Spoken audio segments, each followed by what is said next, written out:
Good morning from Panhandle Outdoors, America's only daily outdoor TV show. Your source for fishing, hunting, and information for folks who enjoy the great outdoors. Now sit back, relax. It's Panhandle Outdoors. Good morning, folks. Welcome to Panhandle Outdoors. I'm Winston Chester. Glad you're here this Friday morning, wrapping up a big week we've had. We had some good video on the red snapper trip we took with Captain Billy Archer. Had Nate coming over from C&G Sporting Goods. And we had Jade Petronas doing an entertaining show. So we had a good week, and I've enjoyed doing it. I hope you've enjoyed parts of it. Okay, we're going to move on now. Let's take a look at our weather. Before we even take a look at our weather, I want to say happy Father's Day to all you dads out there. I was thinking driving in this morning, there are all kinds of father categories. I mean, you might have your real dad here, but you got a neighbor who acts like a dad sometimes too. You got all kind of cousin dads and older people who sort of take care of you. And I just so all you categories are dads. Happy Father's Day, and appreciate all the things that y'all have done to help your child or your niece or nephew or whatever. So or neighbor's kid. So you know what I'm talking about. Let's move on with our weather. Brought to us by Gulf Coast Air Conditioning. Drew Pollard and a hard-working crew taking care of our everyday comfort needs in this stormy weather. Been something now, but today it's going to be a high of 85, low of 78. Water temperature at the end of the pier is 84 degrees. Our river reading is brought to us by Panama City Coca-Cola. We're talking about it. It's going up. It's going up pretty fast. The Apalachicola Bluntstown this morning is actually just reading right at 6 foot. It's going almost straight up. I mean, that's a fast rise on Apalachicola. And then look at the Choctawhatchee. It's just the same, almost the same reading, the same category of going up that fast. And it's reading right at 6 foot. It's interesting. Both rivers are reading at 6 foot, and both of them going up at the same pace. And that's a reflection not just of the water we're getting here in Panhandle, but what they've gotten up there, up in Alabama and North Georgia, and all that big storm that come through there, dumped a lot of water on them. Okay, our tide chart brought to us by Kent Forest Lawn. Good strong tides again today and tomorrow. I don't know if we can use them or not, but they're going to be here. The high tide is at 8:28 this morning, and low tide at 8 o'clock tonight. Almost right, a 12-hour swing, peaking out really nice. But the wind now is going to be coming in pretty strong. It's going to be coming out of west-southwest today at about 14 to 18, something along those lines.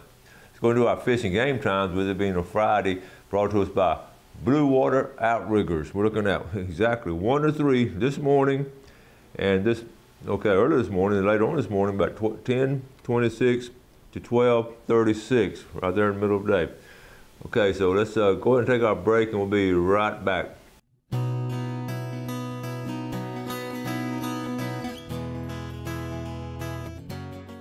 Okay, welcome back. We're going to start off a little funny video, a little 15 seconds, and my good friend from high school days, Barbara Ann Davidson McClellan, posted it because her son and family always been around boats and all, and she posted this the other day. I just cracked up. And Barbara Ann, just a sweetheart. I was telling Jeff, in high school, most of us, we went to either University of Florida or FSU or either Chipola or either Vietnam. And she went to the University of Alabama, which was unheard of in those days, but now, of course, a lot of kids go to it. But anyway, so here we go. We're going to show this. Okay, here we go.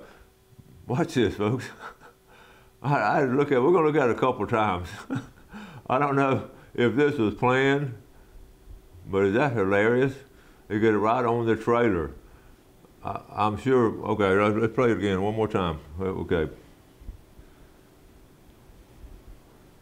Okay, I just wanted to show that to you, and it was funny to me, and I don't know the story behind it, and I don't think it was local, but Barbara Ann posted it, and I just wanted to share it with y'all. Now, the Mexico Beach Artificial Reef Association coming up with their tournament, and I had the magazine just came out. What a quality magazine they always put together, and I didn't bring it today. I'll show it to you Monday on Monday's show, but I did take some pictures out of it, and it's really a well put together, each year well put together one. And Bob and Carol Cox, if you remember that name, they've been on the show several times, haven't been here in the last couple of years. They're divers, a diving couple. They have a big yellow cat. They dive in a catamaran, and I would say they've dove this area probably as much, if not more, than probably anyone around, because they do it on a regular basis, have been doing it a long time. So when these artificial reefs are put out, they monitor them. And they were actually the very first ones to report a lionfish in the area. And what was amazing, folks didn't believe it at first, and they knew exactly what they were talking about. And then, of course, you know the story about what happened to lionfish. They just became invasive all over. But they were the first ones to see it around our structure.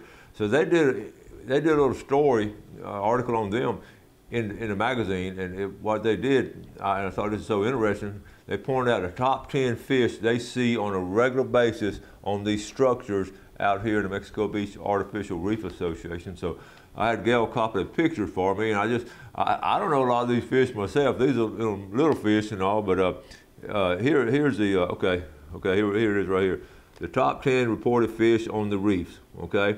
Top 10. This is from Bob and Carol Cox, who were there, okay? Okay, a Tomati, number 1, Tom Toddy, okay? A gray snapper, now we know this one, a gray snapper. That's a good eating fish. A white spotted soapfish. That's interesting. And these are all their pictures. A seaweed blenny. A lot of blennies, different kind of blennies. That's a seaweed blenny. Now, I wouldn't recognize some of these. A belted sandfish. Did y'all know all these fish were out there? I thought you didn't either. How about a cocoa, a damselfish, and we know it as a damselfish. That's a beautiful fish. I've seen those before. And the angelfish, is that not, are these not beautiful? I mean, look at that. Great pictures, Bob and Carol. And of course, a triggerfish, which is a good eating fish. And they were also a bait stealer, okay? And of course, the red snapper, they say they see a bunch of red snapper. A bunch of smaller ones are around the structures, and the bigger ones are actually away from the structures. That's interesting. And of course, the amberjack, they're going to hang around that structure strong, big time and strong. Okay, so anyway, I just wanted to share those pictures with you. I'll show you more of those of that magazine when I bring it in Monday. But the cool things is that's reporting from on the spot. That's not some kind of outside people coming in. That's people living here and going there on a regular basis and really knowing what's going on. So what a beautiful set of pictures there. So thank you, Bob and Carol, and Mitch Coburn for running the show this last couple of years and getting everything going. So we're going to take a break. We'll be right back.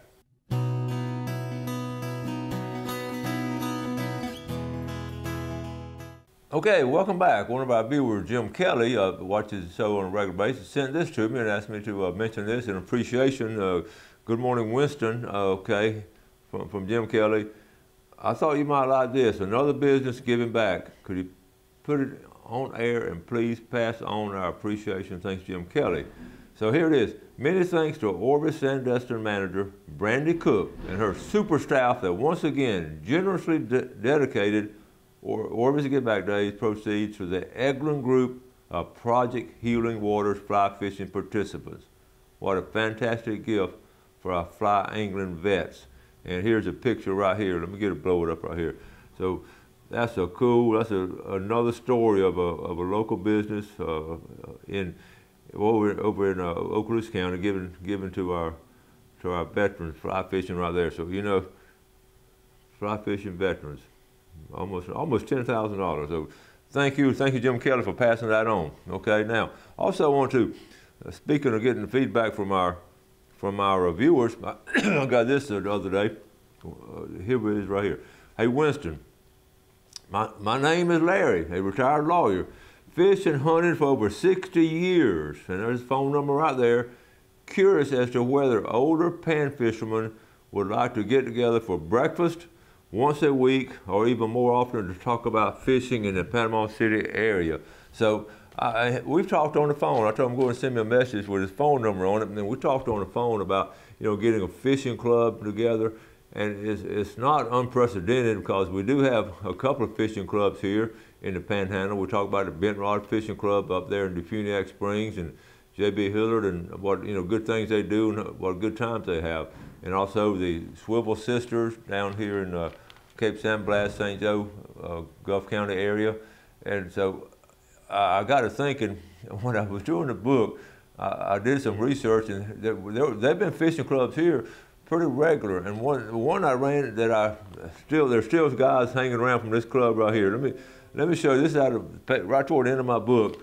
We had the Bay County Speckled Trout Club. Okay, there they are right there. And I wanted I'm gonna sort of in 1988. A group of men who loved to fish for speckled trout formed the Bay County Speckled Trout Club. Meetings were first held at Lake Huntington Clubhouse. Ron Chilton was the first president. Now look at some of those names, see if you recognize them. How about Bill Hastings, right there in the center, legendary Bill Hastings, Mike Perdue, Lee Jarman, Roy Martin. This is the Hall of Fame of fishermen. Dennis Glenn, there's Paul Castro. He's out there at Panama City Beach. Y'all know Paul, and Lee, he fished with Lee Jarman. Mike Ware, Ted Randall, Philip Money, Gary Messick. These guys were, I mean, they would have tournaments. They'd get together and set up tournaments and all. And I just thought it was so cool. Here's a picture of them. I don't know. Check out this picture. They're getting together having coffee, and I know they're telling some lies. And a lot of times their wives came with them and fished with them, and I've talked to them before. Some of those a lot of them are deceased now, but anyway. So, and I also in doing it, I'm putting on one page because I was in pursuit of one of the biggest, trying to find the biggest speckled trout caught, and put it in the book. And the biggest one caught, and I put it up right here. Was look here, I had to go back to 1923, which is 100 years ago. In February, a couple months ago, 100 years ago, a 9-pound speckled trout caught here Friday.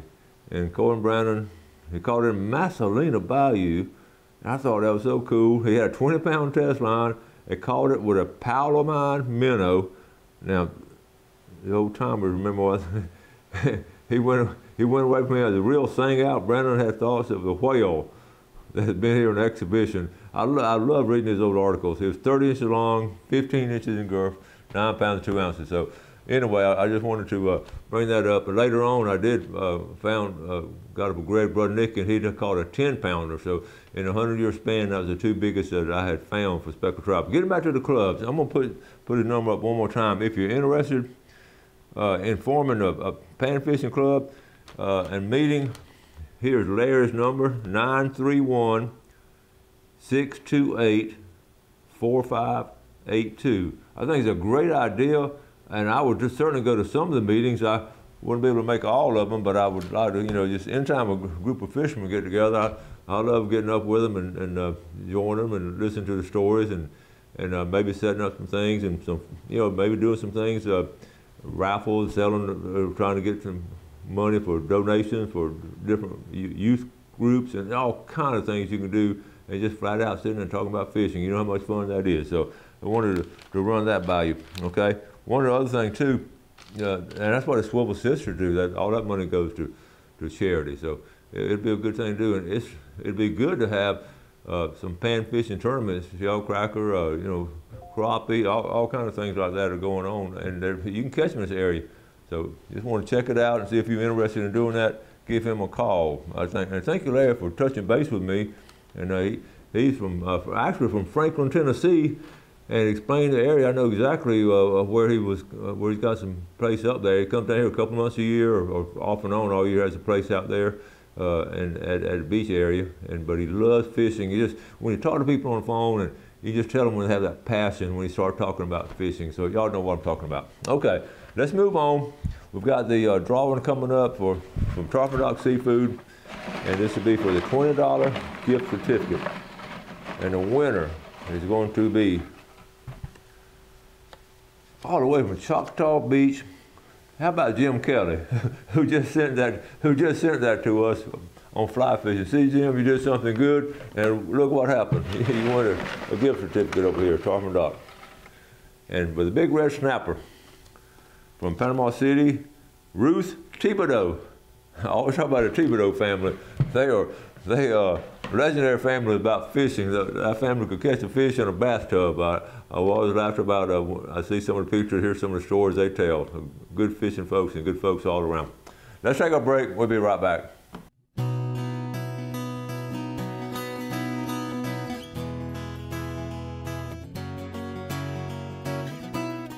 Okay, welcome back and welcome to the famous Friday Fishing Forecast. And guess what today is? It's the opening of red snapper recreational fishing. And what a day to open up. But folks, the red snapper, that's just a classic fish. And I talk about it, I think, more than anything offshore, is a red snapper. And here it is right here. This one right here will probably weigh about 15 pounds, I would think, about this size right here. I catch these all the time, but they're a lot of fun. They're strong fish. And like I say, I've told you before, it's a money fish. It's the only fish I put on the cover of my book because even old timers, that's the one they love to bring in. And guys coming down from Alabama and Georgia, they came here, they wanted to catch a red snapper. That's what they wanted. You talk to all the old captains, and that's what they went after, the red snapper. So it's still, the fish to talk to them. Now, when I go to a restaurant, I'll order a grouper. But anyway, so I just wanted to, and here's a weather situation. It's just, stormy and windy, and but you don't know, until you get out there. But it's been pretty rough, and it's sort of challenging, and it's all relative to the size of the boat you take out, and we all know that. And you got to gut it out. Now, sea quarters big tournaments tomorrow are still going on, and you can still, that's king mackerel and red snapper. And here's the strategy. We're not fishing this year because of a couple of situations, but we're definitely going to get back into it. I'll be down there either tonight and tomorrow, surely for the weigh-in. I'll have some video next week. But here's the strategy we would use when Wendy and Tony and I would get together. We would talk about what we're going to do tomorrow. So we're going to see the wind direction, and we'd have certain areas to go to that has good bottom, and we would fish. But we only got one day to fish it, so you got to get in a situation where you can only stay in the area like 30 to 45 minutes is what we would give ourselves, 30 to 45 minutes, and then after that, we're going to move on. And we would be trolling. We'd definitely do some trolling and find a spot and then just sit down on it again, 30 to 45 minutes. You got to move fast. So anyway, let's move on to what we got talking about. This week, the Wahoo, about 2 weeks ago, the Wahoo started strong. The Wahoo and the Mahi has been good near shore. Of course, the big thing, I keep talking about it every Friday, is tarpon. I've seen more tarpon pictures this year than I've seen in a long time. The captains are really doing a good job getting folks on it, and it's been really nice. And this wind it's going to be a little, the water's not quite as clear off Shell Island over there to especially to the west of us. Been some good tarpon too, so that's been good. Inshore, you got to look at the speckled trout. The speckled trout have been really picking up, and this is a perfect time. I remember when I used to fish a lot with Captain Roy. He loved to speckled trout fish in June, and the bait I would use would be a raised speck jig, and what we would do is just move around till we found them, and then we'd just anchor out. But that raised speck jig, you got about that much distance, and you got like a little popping cork, and it moves like that. And also, I also wrote down top water. Once you find them, you go to top water. I wouldn't use a big top water. I'd use like a little one. So you got that, and then for the redfish, I would like to go with a Paul Brown, and also I'd use a smaller top water, not the real big ones right now, just a smaller top water. So that would be the advice on that. But moving it around till you find them, and the areas we'll talk about, I will show you the areas later. I'm going to give you the report first. Let's go to surf fishing category. It's rough, and the June grass you saw when I showed the turtle video yesterday. It's not bad right now. June grass is not bad, and this storm, it would have coming in like that, it may start bringing some in next week or two. But again, let's just be in patches. Don't ever let the June grass deter you from going surf fishing, because you can find some good areas. You might have to again move around. Surf fishing is going to be pretty challenging this weekend. Okay, so I also wrote down the bridge and the piers. We talked about that a lot last week, and we went over. We were down at St. George Island over the weekend. We ran down there to see some cousins and had a wonderful time. But what stood out in my mind is, I always like to observe as we're driving. We went across the big bridge going into St. George Island, but the little bridge that we talk about all the time, the fish off of, here at St. George Island. I was amazed by, look, here it is right here. Let me see. We gotta find it, okay. Here it is, we got it. The bridge that we fish off of, it is just full of people, folks.